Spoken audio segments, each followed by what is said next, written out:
Beberapa ekor lalat nampak terbang berpesta di atas sebuah tong sampah di depan sebuah rumah. Suatu ketika, anak pemilik rumah keluar dan tidak menutup kembali pintu rumahnya. Kemudian, tampak seekor lalat bergegas terbang memasuki rumah itu.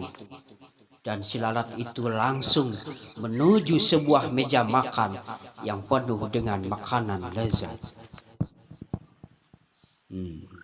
Bosan dengan makanan di sampah itu. Ini saatnya menikmati makanan segar.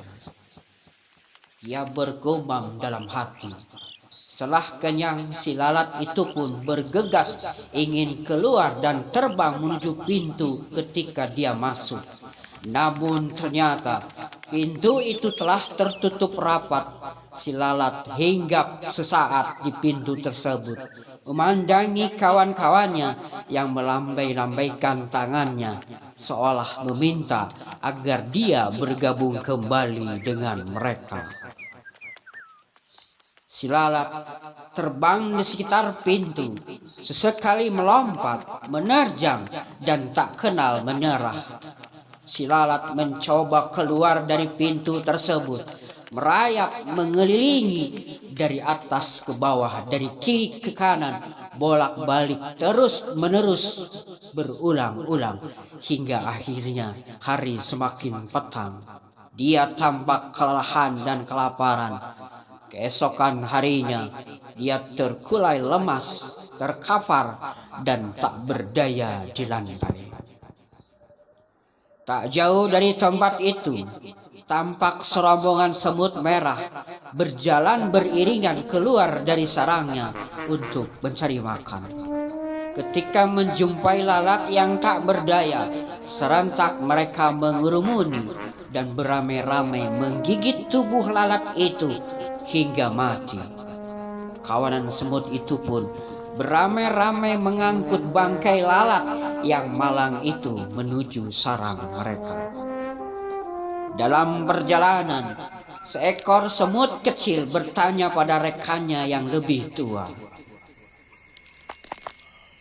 "Ada apa dengan lalat ini? Mengapa dia sekarang?" "Oh, itu biasa dan sering terjadi. Ada saja lalat yang mati sia-sia seperti ini. Sebenarnya, dia telah berusaha dengan sungguh-sungguh, telah berjuang dan berusaha keras agar dapat keluar dari pintu.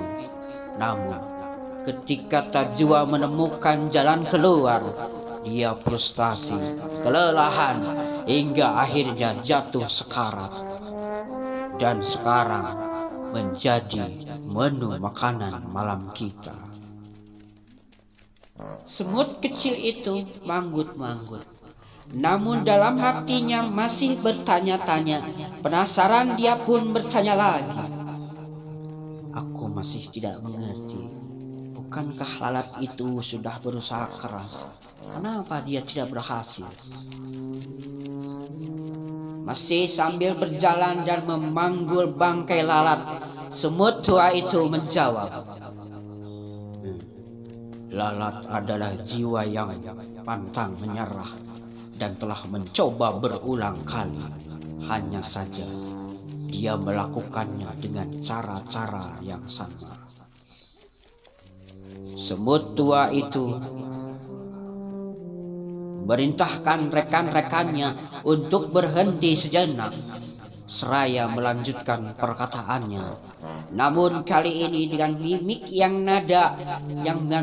yang serius dan nada yang lebih serius, dia berkata, "Ingat anak muda, jika kamu melakukan sesuatu dengan cara yang sama, tapi mengharapkan hasil yang lain atau hasil yang berbeda, maka nasibmu akan sama seperti lalat ini."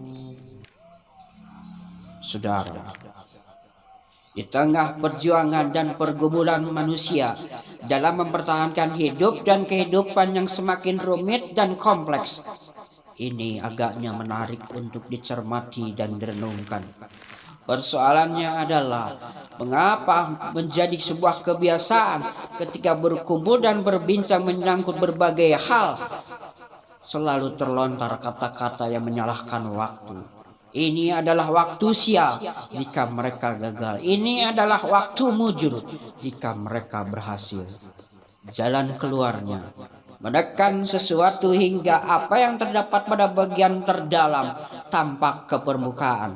Tatkala matahari telah melampaui pertengahan dan menuju arah terbenamnya, ketika manusia sejak pagi hari hingga sore hari memeras tenaga dan pikiran, berusaha dan bekerja keras dengan harapan memperoleh hasil dari usaha-usahanya. Namun kenyataannya, manusia tidak selalu mendapatkan hasil yang diharapkan. Saudara, sebuah kenyataan hidup. Jangan pernah mengharapkan hasil yang berbeda jika kita memiliki cara yang sama.